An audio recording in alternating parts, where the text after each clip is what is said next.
All right, you guys just got done with round one, and boy, was it a gnarly day.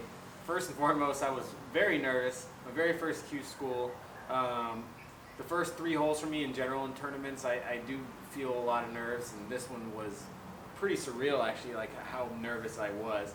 But truth be told, I let a lot of things really get to me today that I shouldn't have, and my play is a result of that. It started before I even got to the first tee. I mean, I was on the driving range. Everything was kind of going fine.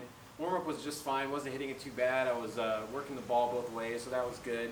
But then they wouldn't let us hit driver on the range, and so we had to hit our driver into a net. And normally that doesn't affect me too much. For instance, the Monday qualifier for the Farmers Insurance Open, we have to hit into a net at El Camino, so it is what it is, and I like to pretend that I'm going to, like, every shot that I hit is super good, you know? And that mindset maybe got in the way, I don't know, but on the first tee shot, when I was trying to hit a fade, I stood up over it, and I hit it so pure, it was unbelievable. Like, as soon as I hit it, like, that really instant second, I was like, oh, that's going to be good, and when I went to look up and envisioned it going left to right, it started pulling off to the left, and then, which is fine because I wrote down on my notes that left is way better than right. So I walk up and I'm pinned up against a tree. I had to basically play sideways and try to hit a hook, and made an incredibly good par. I made a 6-footer to save my par, and a nervy 6-footer, but it went in. Then I par the next hole, and there's one specific tee shot. Hole 12 to me is the most uncomfortable tee shot for me. There's water that goes all the way down the left, and then to the right there's like a little tree that you can get stuck behind. And sure enough, you know, I hit the exact same shot. And every drive that I hit for basically the entire first 9 holes was that weird kind of, like, I would play for a fade and start straight and then go left, and I couldn't figure out what the hell I was doing. So that led to a lot of doubts in the swing, and then and I'm one of those players. This is a problem of mine that I really need to work on, and I need to improve on if I want to have any future playing golf. If I drop my first shot, like make a bogey before I make my first birdie, I tend to kind of almost tense up, and it's really difficult for me to kind of just get it back and keep going forward. Like, I feel like it's so much harder to get back than it is to go forward. So when I drop a stroke before or early in a round, it's when I try too hard to make birdies, and that's literally, sure enough, exactly what I did. Under Q school pressure, that just went straight to the forefront.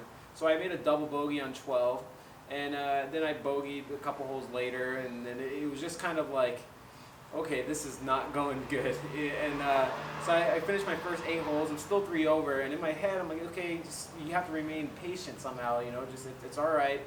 Let the birdies come, and sure enough, you know, I hit on hole 1. We started on hole 11. Hole 1 is a nervy hole for me. I hit it right down the middle of the fairway, really good. I was like, okay, this is a good way to start this 9.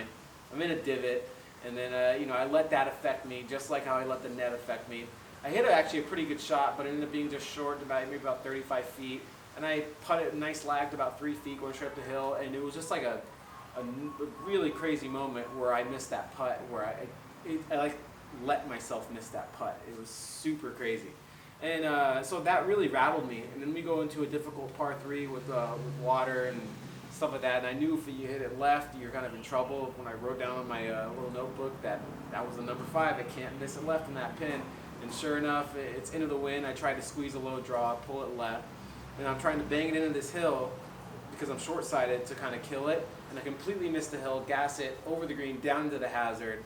And right about now, it was like I mean, it's not actually an out-of-body experience, but I was so trapped in my own mind at that point in time that it was an experience that I don't think I've ever had in golf. I've had bad times in golf, but nothing like that. And then I chip it from the hazard over the green, back onto that hill.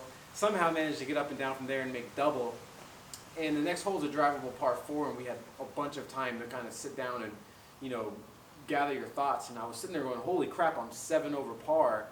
My tournament could be over here, and all my anxieties that I've ever had in the history of my golf career just went straight into my head. The anxieties from golf, the anxieties from out of golf, the expectations, the pressure I put on myself, the support that I have from family and friends, and obviously YouTube viewers, and I couldn't let it fester in me. So I have a little notebook that I've been kind of journaling around. And I grabbed that and I just wrote down all of my thoughts, all of my fears, all of my anxieties, and I wrote them down. And I made a conscious effort. Once I put them down, I left it in that little notebook. And I got up to my next tee shot. I actually hit it really well, but I hit it to the right. And, you know, a little chip shot, I hit it pin high, but I was short-sighted. And then, of course, I get a really bad lie in some dirt. And instead of gassing it long, this time I kind of muff it short. But I make a bogey. But this was different. My mindset has shifted. I let my anxieties behind me with the way I started. Like, I had two choices, really. Give up or grind away. And not necessarily grind away to get a score, but grind away to say screw the score, screw the results, separate yourself from this moment, because the entire day I let the moment encapsulate my whole point of being there. It was pretty horrible. And I kind of really forced myself to separate from that moment, separate from the results, separate from the negativity, and I had to tell myself that over and over again. And from that point on, it was a crazy turn. I mean, I put on a stripe show. I hit every fairway, every green, and I had a really nice eagle on, I don't know, three holes after that. So I ended up shooting 75 today. And it was one of those things where if I kept going down the road that I was on, I probably could have shot 83, and it would have been pretty damn embarrassing. I mean, 75 isn't good, obviously, as it is. And I hate to sit here and tell you guys this on this review and not be like, hey, I did really well today, but I did turn it around in a very distinct way that I'm pretty excited about. Like, I do feel like I will play much better going forward as long as I keep that mindset. As long as I separate myself from the negativity, separate myself from the results, I know I can play well. I know I am playing well. And as evidenced by my last 5 or 6 holes, I mean, it was awesome to hit the shots that I literally could not physically do 20 minutes before that. So that's my first ever Q School round in a nutshell right there. I had a lot of work to do, but thankfully, because of the way I finished, I at least am within shouting distance of finishing, you know, top 35, get conditional status, and who knows? I go out and I shoot 6-7 under tomorrow, I might be in top 15 and just go on and go from there. But I can't think about that anymore. I obviously thinking about it has done me nothing but harm.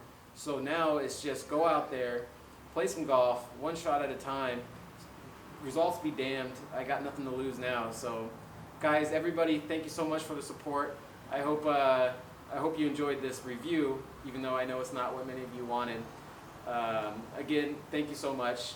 And always remember, everybody, keep on grinding. I'll see you tomorrow.